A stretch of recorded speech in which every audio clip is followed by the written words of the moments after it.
My talk is about a man-in-the-middle attack against this industrial control system here. Very simple industrial control system. Just got a controller and a PLC controller, programmable logic controller, and an I/O block.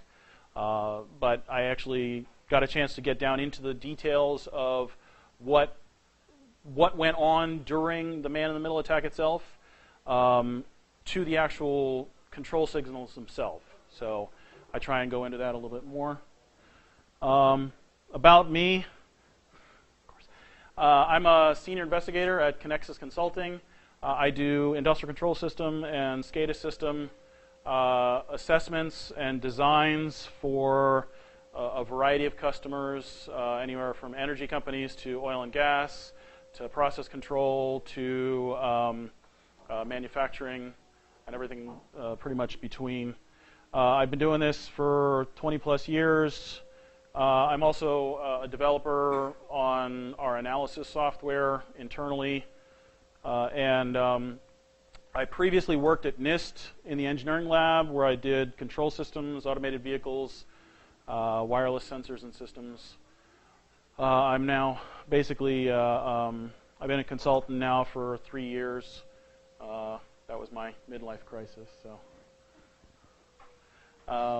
this also shows I'm also the co-chair of the ISA 99 committee, and if you know anything about industrial control system security, that's basically the committee that's developing all of the industrial control system cybersecurity standards internationally. NIST is doing some, and some other people are doing it, but we're trying to coordinate everything across the board. So when this shows up, man-in-the-middle attacks are nothing new. I'm not going to run the coolest man-in-the-middle attack here because, honestly, industrial control systems are the kind of things that you can look at wrong and they go down. In general, they're very fragile. They're very stable, so they work really well as long as you don't go near them, in general. Some of the newer systems and newer protocols are doing better, but generally the systems are to be protected like your most secure data.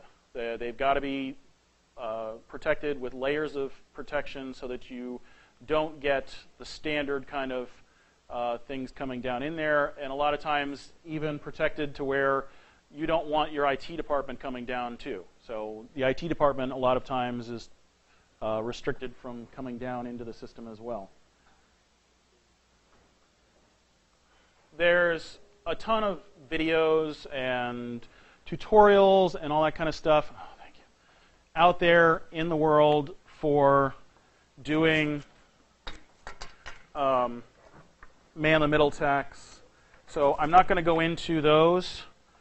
One of the best ones I actually found was from Iron Geek.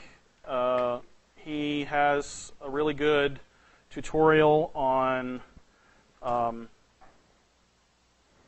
doing man-in-the-middle attacks and writing filters and everything in between. So I would definitely highly recommend taking a look at his stuff if you get a chance. Iron Geek. Adrian Crenshaw, he does a lot of the videos and things like that, but he also really knows a hell of a lot about EtherCap and things like that. So this is not a talk about how to run a really cool man-in-the-middle attack. It's how to do a man-in-the-middle attack and see what happens to the control system when you do that. So ICS and SCADA systems, they really rely on deterministic communications, and when you run into man-in-the-middle attacks, the determinism of those systems can really get affected. And we actually wanted to see what would happen to the real-time communications when you get down into that point, into the levels of actually having this man-in-the-middle attack and see what effect it had on deterministic communications. Can you detect the man-in-the-middle attack using simple tools, or do you really need a big monster IDS system or something that's home-built or something like that? We wanted to see what you could do and how easily you could find some of this stuff. So, what do I have? in this box, I have a controller. So this is the controller, the PLC here, programmable logic controller. I've got an I/O block right here that controls these buttons. So you hit the button, the light turns on. The light on these is independently controlled from the button push. So the button push sends a signal to the PLC. The PLC says turn on the light. So it sends a signal back to turn on the light. So you can actually do the man-in-the-middle attack to actually adjust what happens with the lights in this box.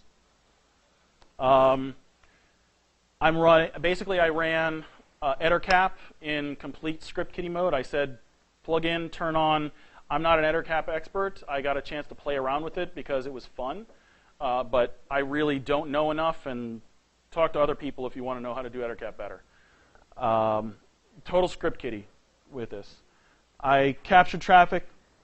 This is one of the Netgear switches. Has a mirror port, and so we spanned the ports and basically captured off the mirror port there. So we had at least a clean capture of all the traffic on the network. The PLC to I/O communications uses what's called Ethernet Industrial Protocol. This is not Ethernet IP as in TCP/IP. Terrible name, but it was what it is. Look it up. I think I've got a little bit on that later. We ran at 10 millisecond frequency, which is fairly standard for industrial control systems.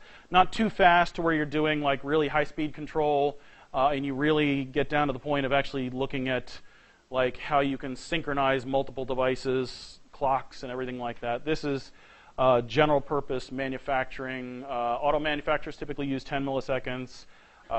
Aircraft manufacturers like Boeing and Airbus, they typically run all their controllers at 10 milliseconds. So it's a fairly common frequency to run. It's fast enough that we can get some good high quality, high fidelity data too. And basically we were running a man-in-the-middle attack against the PLC itself. So target one in EtterCap was the PLC, and we weren't running it against the I/O block itself. So a little bit about Ethernet IP. It was originally developed by a company called Rockwell Automation, Alan Bradley, and it's now managed by a group called ODVA. It's generally used at the lower levels, so you won't see Ethernet IP traffic up past sort of the controller level. Generally, the controllers talk to some sort of historian or HMI system using another protocol. And Ethernet IP is typically between the PLC and the lower level devices down below. The HMIs, the motors, the I/O blocks, sensors, all that kind of stuff. ODVA, or Ethernet IP, uses, it's basically a common layer 4 and up protocol. It uses the TCP/IP stack unmodified. So they've figured out how to actually do deterministic communications over standard TCP/IP. Some of the industrial protocols have actually gone and removed portions of the TCP stack as they've gone along for different reasons. Some of them get down into doing synchronizations in the nanoseconds when you're actually like running newspaper mills and stuff like that, where they're actually running a mile-long, 100 motors have to be synchronized at the few microseconds. So they've found that they have to do it a different way using specialized protocols, and they've actually removed even portions down to removing like the 802 link layer stuff, to where they run just literally over the 802 PHY level. So, but Ethernet IP has done all, they've made a point of stating from the very beginning that they wanted to run everything over unmodified TCP/IP. It uses both a command response type protocol, so kind of like your server client kind of stuff. So give me your data, here's my data. Give me your data, here's my data. And they also do a publish and subscribe, where the devices kind of agree during their handshaking of how fast the data is going to come out, and then the I/O block in this case just says, here's my data, here's my data, here's my data, here's my data, here's my data. And the other guys say, okay, that's cool, I got it. And they just sort of they use a handshake to basically make sure that the communication is still going on, but they don't go into anything of actually having to ask every single time for that piece of data. If you look in Wireshark, you'll find the protocol in there. It's in Wireshark, it's ENIP is the 4-digit or the 4-letter kind of code for it. The command response uses TCP 44818, and this does it does 2 different types of messages. One's called unconnected. So this is the I want to start talking to you. I don't know who you are yet, so here's a message to get that started. This is sort of the initial handshake process. Then they have what's called connected messaging.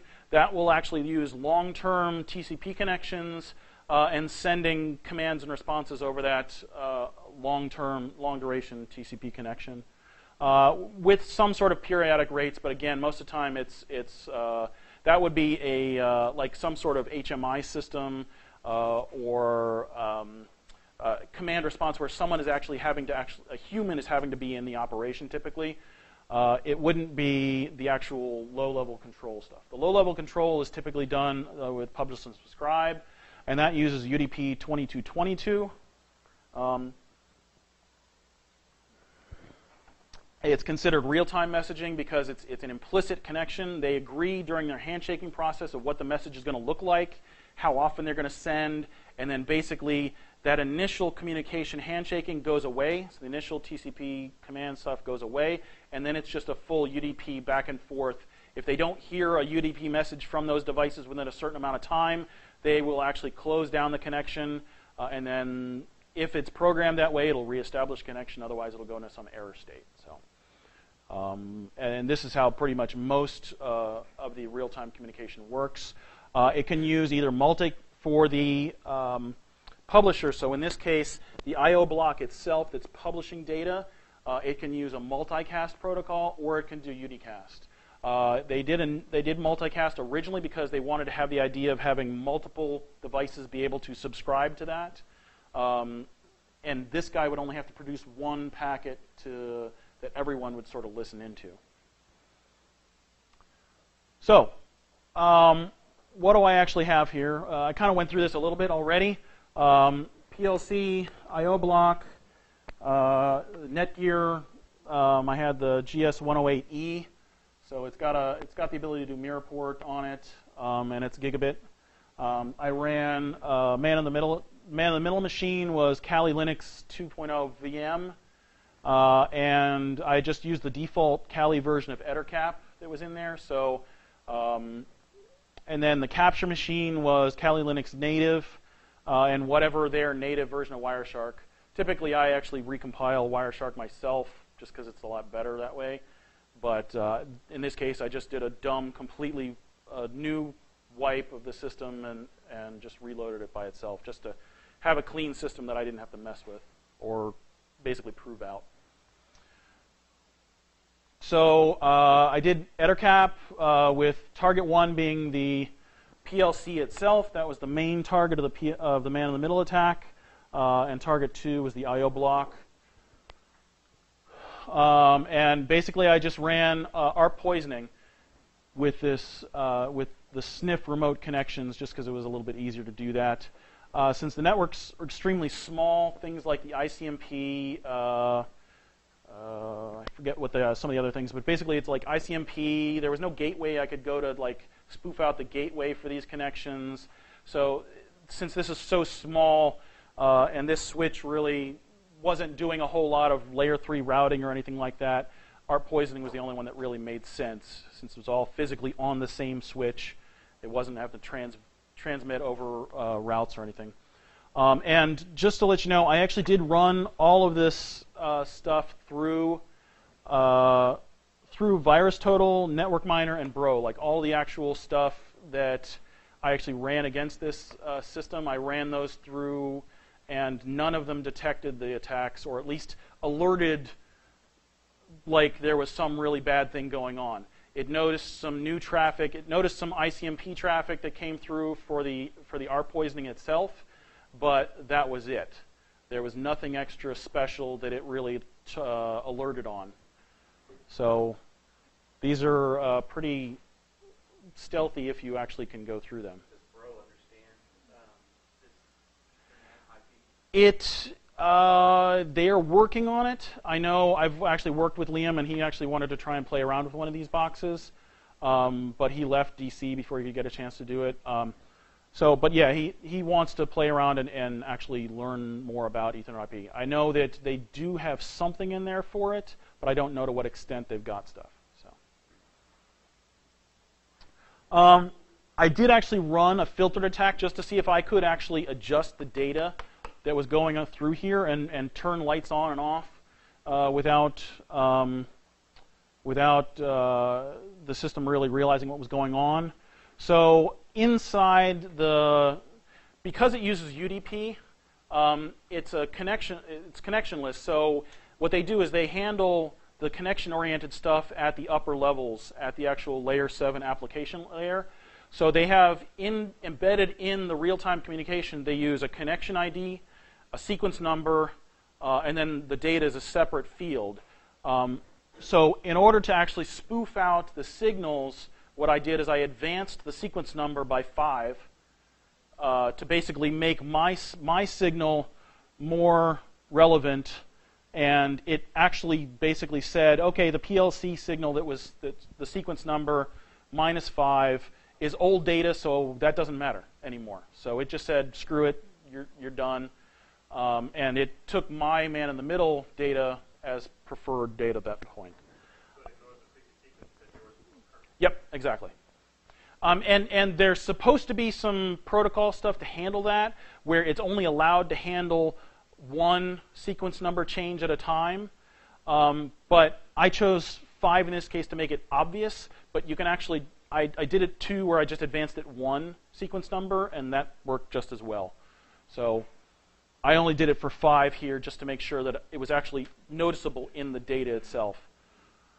And then what I did is I actually wanted to see what would happen to the data itself if I adjusted things. So I adjusted the data signals for these buttons the commanded data. What I did is the command from the PLC to the I/O block, I actually adjusted. I added 4 to that, which you'll see at the end basically just shifts over which button it thinks is pushed. So it actually, when it thought it was open and not pushed, it actually looked like it was pushed from the PLC said, go ahead and light that light. So, and I put this up here on the screen. I'm actually checking to find out. I have to check with my employer to find out if I'm allowed to release these. Since it is actually an attack against an industrial protocol, I don't know if I'm going to be legally allowed to do that, or if our lawyers will just throw a fit. So, and I've got to basically I'll find out and let people know on Twitter if that's going to happen. So, so this is actually the series of tests that I ran. I ran one series with the multicast, which this is actually the more common way that Ethernet IP is run. With multicast publisher data. And I ran a baseline. I actually went through and did the button pushes just to see what the different data comes out as. Ran the middle attack here. I did man-in-the-middle attack with the button pushes. Ran the filter and then reran with the button pushes. And then I ran the whole series again with unicast data as well. So, and this is another one of these things. I got to check with my employer whether I'm allowed to post these capture files. I think the Wireshark captures I might be able to post. I'm not sure about the filter itself, but.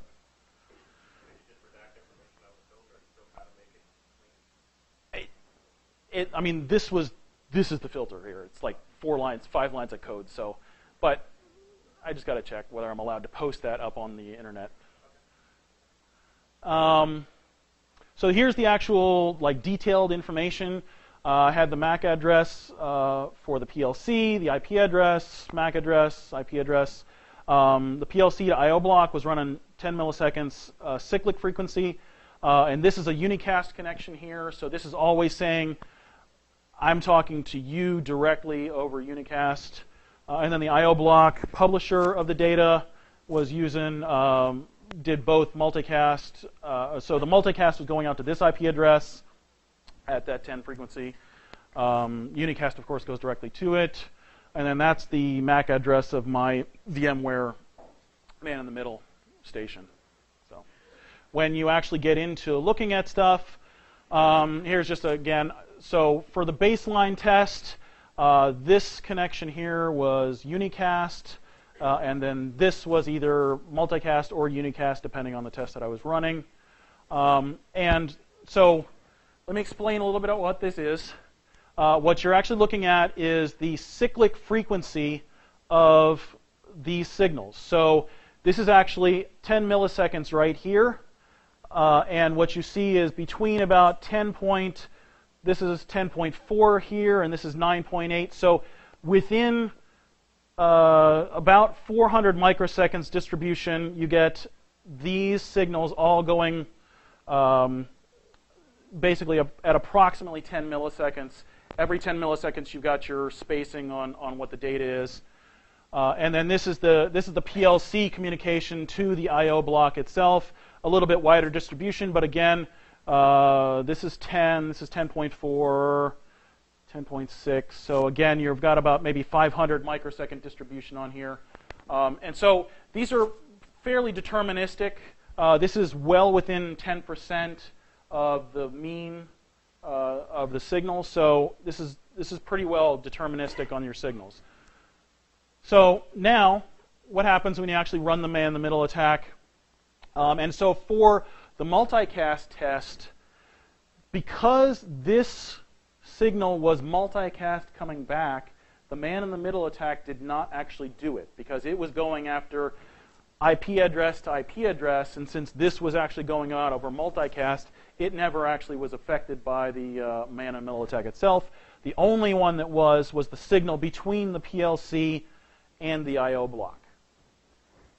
So when you actually look at it, you'll see two packets from the PLC, effectively from the PLC to the I/O block.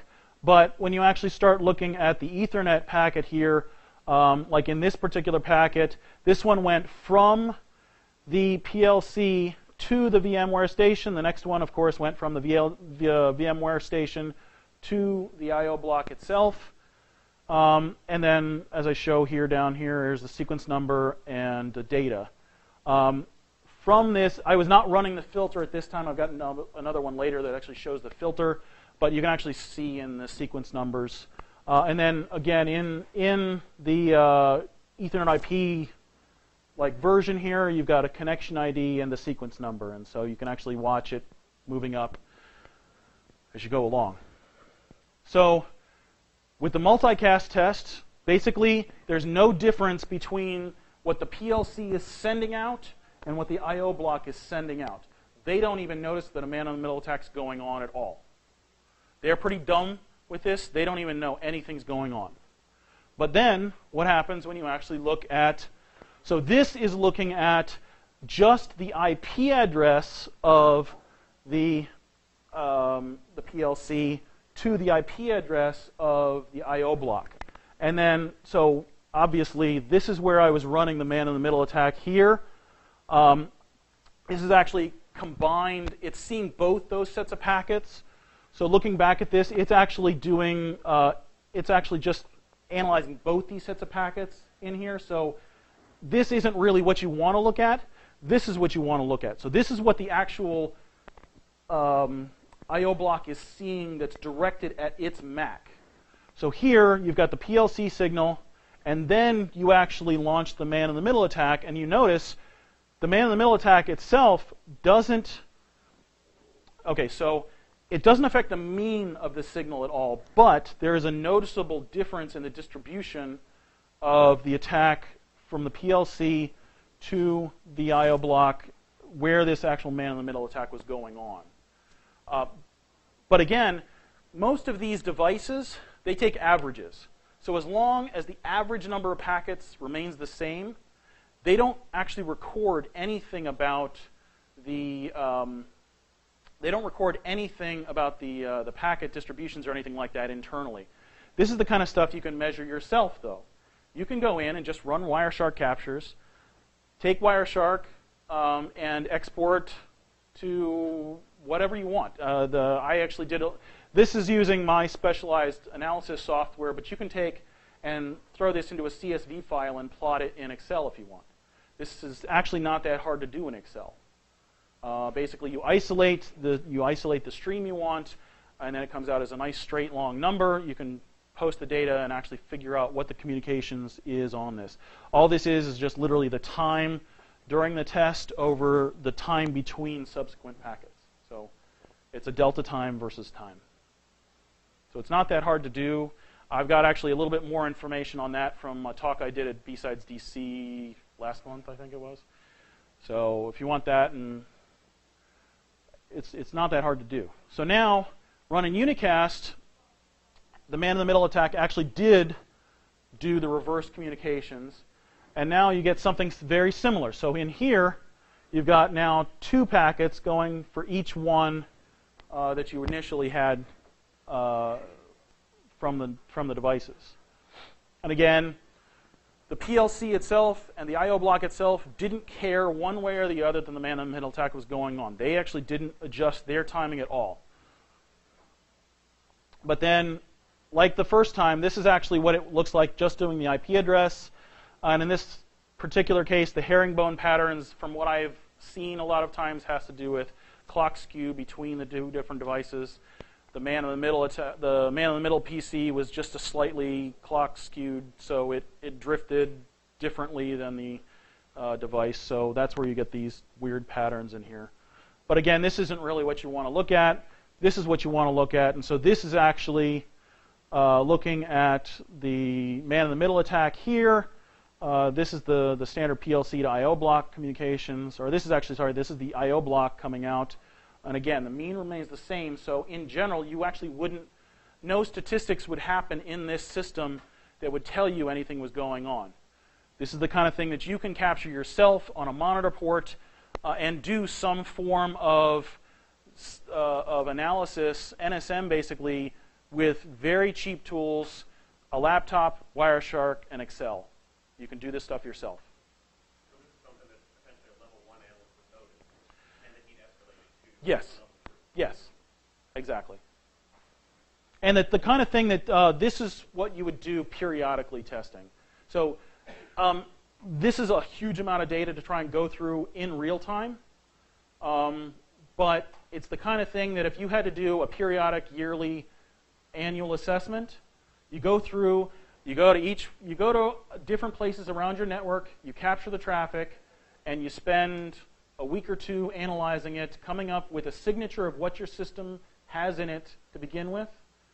During your factory acceptance testing, your site acceptance testing, your commissioning, basically all during that time where you can get clean, gold standard versions of what should be on your systems at any one time.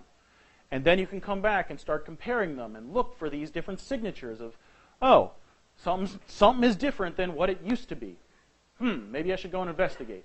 And then you go in and do 2nd tier, 3rd tier analysis of what's going on. But just looking at what happened now versus what happened before, you can really get a lot of information out of your systems. So now I did actually run the filter just to see what would happen. And I can show you this downstairs too a little bit more. So we really weren't looking to see what effect. Filter really wasn't very difficult. As you saw, it was a few lines of code. It really didn't do very much. But it was something to see if the filter actually had any effect on the performance data. Did running a filter here on this actually move these lines at all? Because of the additional processing that had to go on in the man-in-the-middle attack itself. Well, basically we did everything here, and it actually didn't affect the performance at all. It was pretty much the same thing. What I did, just to lay it out here, so I actually went through and ran a whole series of tests went through the whole process. I only put in a few of the buttons here, but I've got the full set of like 2 of them and then 3 of them, and did a whole series of that kind of stuff that I've got recorded. And basically what you can see here is that this is the signal that was originally here, and all it did is just add 4 to the data. Effectively what that did is that shifted the bit pattern over, so one of the buttons acted opposite of the way it should. So I think in this case it was this 2nd button that was basically bit number 4. It would turn off when it was supposed to turn on, and it was on when it was supposed to be off. So Pretty simple. Instead of, it was basically on now, and then it would shut off when I would hit the button. But effectively, it showed that you could actually do this with relatively simple kinds of things. And as I said, I learned how to use EtterCap in about like half an hour, and found Iron Geek's tutorial and wrote a filter in about another half an hour, and ran a man-in-the-middle attack. So it's not that hard to do, especially against industrial control systems.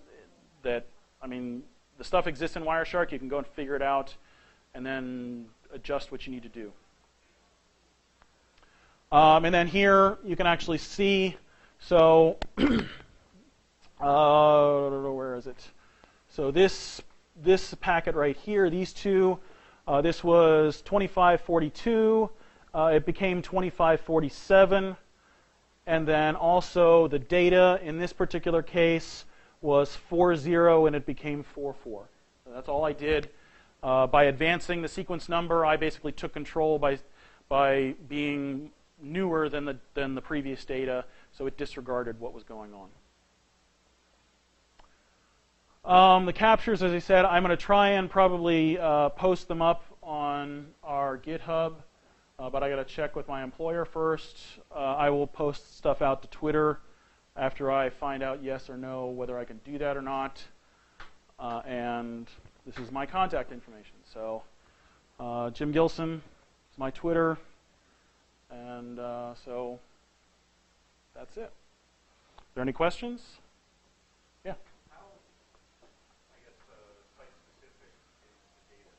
Extremely. If you were going to propose to do something custom, you have to spend a lot of time figuring out or have other access to that. So yeah, the guys that actually did Stuxnet, not that people know who did that or anything, they had very detailed information about exactly the systems, exactly the data that was being contained in there. And they didn't actually run a man-in-the-middle attack against this communications. They ran it against the engineering workstation, which programmed this. And so they adjusted the engineering workstation to actually cause even worse things. I just did one simple thing, but they actually added a lot of extra math to go in and actually like vibrate it more and do some really nasty stuff to it. So. But they had very detailed information about the very specific protocols and data sets and everything to go along with that.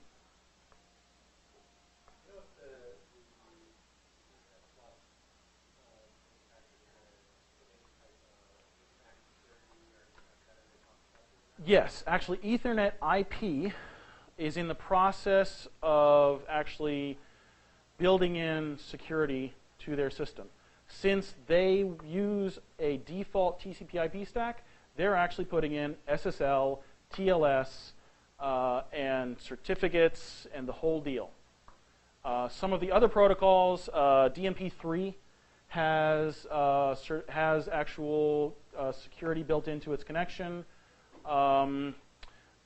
but there are very few that have security.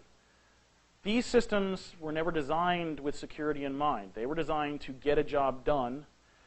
Ethernet IP as a protocol was written in, it was published by ODVA in 2001.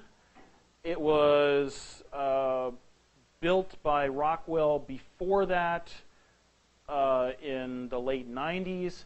But again, it was actually based on a protocol that was written for thicknet pipe inside a plant that you couldn't physically get onto because you didn't have the actual connection to tap into it. So the protocol was based on really old stuff, field bus technology that was never designed to have security built in. Very old closed stuff, where literally if you didn't have your terminators screwed in tight enough, you would throw the whole system off. So this is a massive shift. It's a Connected. Absolutely. And it's good that they're actually thinking to at least take a step to. Some protocols are.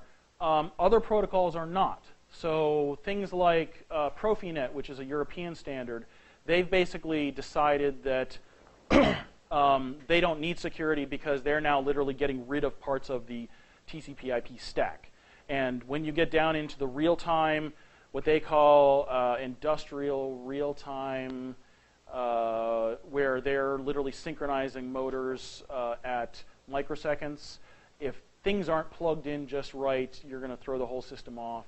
So again, they're getting down into where they basically modeled a field bus over STP cables.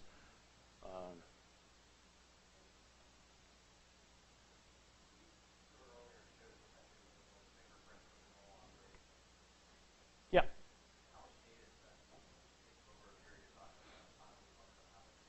Well, okay, so this test, this particular test was around 70 seconds of data, and this was 7,000 points. So, I mean, not a huge amount, but the capture files are already just for that 60 seconds, and this is one device talking to one other device. That's not when you actually consider a full plant. When you start considering a full plant, then you're getting into gigabytes of data per day that you have to go through and analyze really down deep. Not really, because most of the time the real-time traffic does not leave the local switch. So the real-time traffic, in a lot of these cases, they're very cell-oriented. So this PLC will talk to this I/O block and this screen, this HMI, all plugged into the same switch, and unless there's some specific amount of information that needs to go out of that switch, nothing ever leaves that switch. You need to tap into it, and that's where things like industrial IDS systems, they've tried to like really push them down lower into the architecture, but the problem is you're now talking having to throw a $1,500 to $3,000 box at every single work cell just to do analysis. And then you've got to build out the infrastructure to talk from those guys to some sort of supervisory IDS. And you really get into problems. Yes. And if you're dealing with medical systems, food and drug, any change to the system at all requires recertification of the entire line. So not just recertification of this one cell. You've now got to recertify an entire 50 to 100 work cell line for simply doing AV updates. So companies don't want to do that. How do they do security today? Huge levels of isolation and segregation, generally. They basically disconnect it as much as possible and don't touch it. If they're into that point of where they're doing nuclear regulatory certification or food and drug certification, things like that, most of the times those systems are install it and forklift upgrade it in 25 years. So that's... Because those systems are meant to go, like yes. 25, 30, 40 years. Yes. Yeah, literally, like their downtimes, their uptime downtime is in 7 nines reliability. They just don't shut down. So.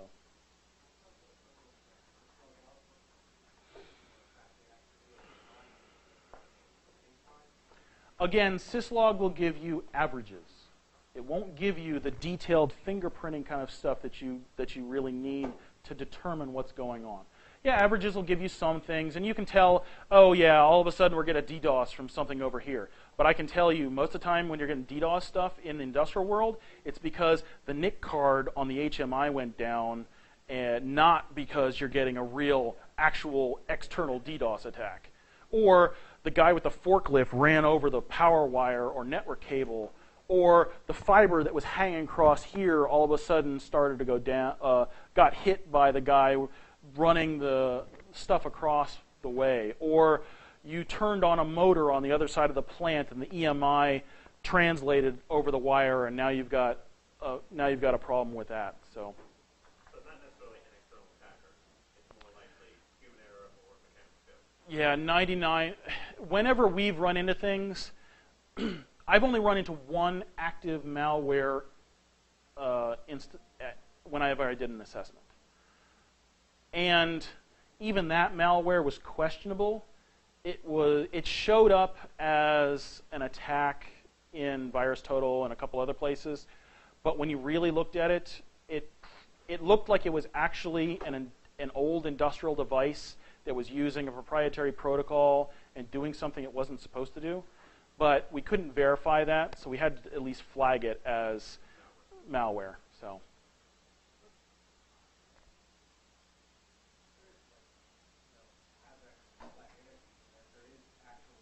Of course. There is stuff out there. The companies that I have gone into and assessed, that's not the problems that they have. So, and if you look at Havex was not, and that was nothing to do with the industrial control system itself. That was a rat on the vendor site.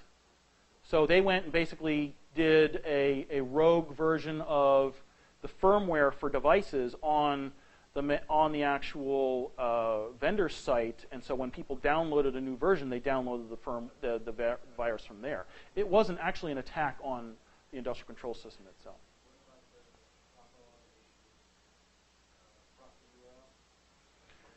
Yeah, again, it's one of these that it exists, it's out there, people found it, but you would... Yeah. The likelihood of actually seeing that on a system you're assessing is extremely rare because of simply the fact that these systems don't change. And if they do, somebody did something they're not supposed to do. So.